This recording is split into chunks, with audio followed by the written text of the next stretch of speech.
Hi good morning.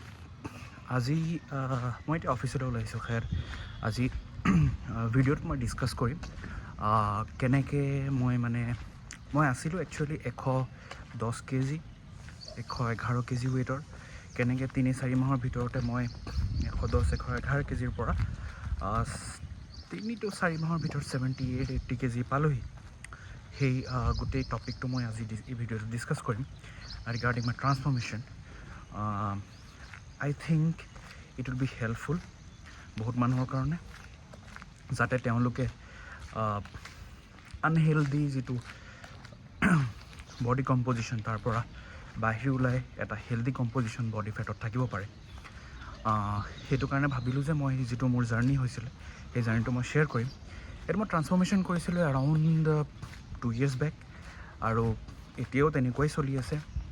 আকৌ মই এতিয়া 7 কেজি লুজ কৰিলোঁ, আকৌ গেইন কৰিছিলোঁ ফিউ কেজিছ, আকৌ 7-8 কেজি লুজ কৰি এতিয়া body composition mine is different. মাছো বেছি আছে আগতকৈ। তো দিছ ইজ ডিফাৰেণ্ট। আগত যিটো আছিলে সেইটো ডিফাৰেণ্ট আছিলে। কৰোণাৰ পাছতে মই বডি ফেট ড্ৰপ কৰিছিলোঁ। তো সেইটো ভিডিঅ' আজি ডিছকাছ কৰিম। চ' ষ্টে টিউন। মই কেইখনমান ফটো দিম মোৰ ইয়াত। মই যেতিয়া আছিলোঁ 110-111 কেজি 112 কেজি ওজনৰ, সেইটো সময়ত মোৰ খানাটো বহুত বেছি আছিল। মই বহুত বেছি খাইছিলোঁ। ৰাতি সাঁজ খোৱাৰ পাছতো আকৌ 11-12 বজাত আকৌ মই বিৰিয়ানী, পোলাও, আগোছ, ৰুটি এইবিলাক খাওঁ। মই থাকোঁ হায়দৰাবাদতো, এইবিলাক কিবাকিবি খোৱা হয়। তো সেইটো কাৰণে ৱেইটটো বহুত বেছি ইনক্ৰিজ হৈছিলে। ইনক্ৰিজ হৈ যোৱাৰ পাছতকৈ মোৰ যিবিলাক ফিজিকেল এক্টিভিটি সেইটোও বন্ধ আছিলে। তো পাছত কি হ'ল, মই এইটো অনুভৱ কৰিলোঁ যে এনেকৈ থাকিলে নহ'ব। তো মই এটা ষ্টেপ ল'লোঁ। তো অলৰেডি মোৰ এক্সপিৰিয়েঞ্চ আছিলে জিমৰ, মই জিম কৰিছিলোঁ আগতে, কিন্তু এবছৰ বন্ধ হৈ আছিলে। কৰোণাৰ পাছত অকণমান সময়লৈ বন্ধ হৈ আছিলে বিভিন্ন কাৰণৰ কাৰণে। জিম ষ্টাৰ্ট কৰিলোঁ। তাৰপাছত মেইন কামটো মই কি কৰিলোঁ, জিম আৰম্ভ কৰাৰ পাছত যিটো মই খানা খাই আছিলোঁ সেই খানাটো মই কেলৰি ডেফিচিটলৈ আনিলোঁ। মানে মোৰ যিটো খানা খাই থাকিলে বহুত এক্সট্ৰা যিটো খাই আছিলোঁ সেইটো প্ৰথমতে কম কৰিলোঁ। তাৰপাছত যিটো খানা খাই থাকিলে মোৰ ৱেইটটো কনষ্টেণ্ট আছিলে সেই খানাটো ড্ৰপ কৰিলোঁ। মই মানে এৰাউণ্ড 20-30% ড্ৰপ কৰি দিলোঁ।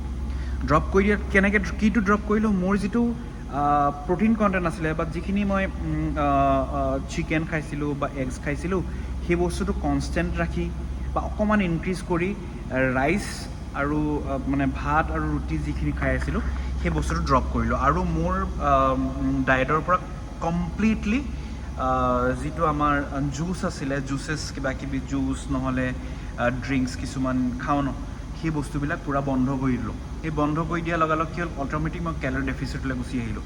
আৰু 3 মাহ কণ্টিনিউৱাছলি ৰিগুলাৰ ৱৰ্ক কৰাৰ পাছত ৰাতিপুৱা কাৰ্ডিঅ', ৰাতি ষ্ট্ৰেংথ ট্ৰেইনিং মানে যিবিলাক নৰ্মেলি জিম কৰা হয়, চেষ্ট, শ্ব'ল্ডাৰ, বাইচেপ, ট্ৰাইচেপ, লেগছ, সেইবিলাক কৰাৰ পাছত 3 মাহমানৰ পাছত মোৰ ৱেইটটো এৰাউণ্ড 78-80 কেজি আহিলে।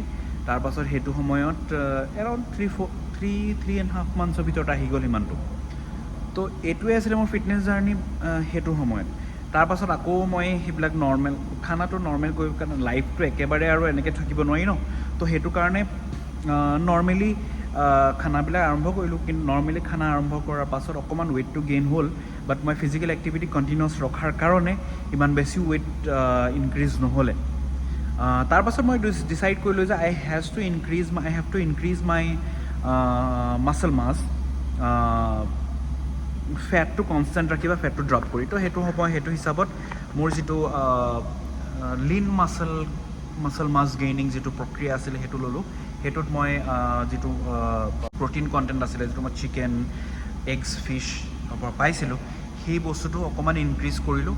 এৰাউণ্ড 20-30% ইনক্ৰিজ কৰিলোঁ। আৰু যিটো ৰাইচ এণ্ড সেইবিলাক আছিলে যিমানটো খাই আছিলোঁ হয়তো আধা কৰি দিলোঁ মই চিধা। তো মাছো গেইন হ'ল আৰু এইবিলাক ফেটো কম হ'ল। তো কাৰ্ডিঅ' কৰা হয় 3-4 days ইন আ উইক, যিটো জৰুৰী হয়। আৰু ৱেইট ট্ৰেইনিংটো মই almost 6 days in a week কৰোঁৱেই। তো সেয়াই আছিলে। এনেকৈয়ে মই নিজৰ ৱেইট লছ কৰিছিলোঁ। এইটোৱে মোৰ ফিটনেছ জাৰ্ণি আছিলে। ইঞ্জুৰিজ বাগেৰাটো হৈয়ে থাকে, আৰু সেইবিলাকৰ কাৰণে ফিজিঅ'থেৰাপিৰ ওচৰলৈ যোৱা হয় বা নিজেই ৰিচাৰ্চ কৰি কেনেকৈ কি কৰিব লাগে সেইটো চোৱাটো বহুত জৰুৰী হয়। নহ'লে সৰু এটা ইনজুৰি বহুত ডাঙৰ হ'ব পাৰে সেইটো কাৰণে সেইটো খেয়ালত ৰখা মানে দিমাগত ৰখা বহুত জৰুৰী তো আজিলৈ ইমানেই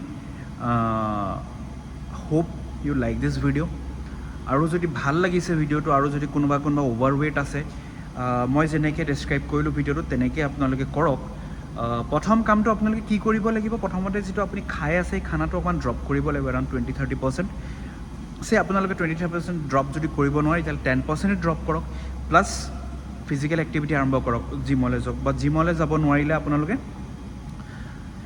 খোজ কাঢ়ক এটলিষ্ট 2-3 কিলোমিটাৰ খোজ কাঢ়ক গাঁৱতো খোজ কাঢ়িব পাৰি সময়টো আছেই তো খোজ কাঢ়ক যিমান ফিজিকেল এক্টিভিটি কৰিব পাৰে সিমানেই কৰক আৰু যিসকল খেতিপথাৰত কৰা মানুহ তেওঁলোকৰ মানুহৰতো একো তেনেকুৱা অভাৰৱেট টাইপৰ একোতো বেমাৰ নাহেই যিবিলাক মানুহ ঘৰত বহি থাকে তেওঁলোকৰ কাৰণেহে প্ৰব্লেম হয় তো আজিলৈ ইমানেই আপোনালোকে ভিডিঅ'টো যদি ভাল লাগিছে লাইক কৰিব শ্বেয়াৰ কৰিব বাই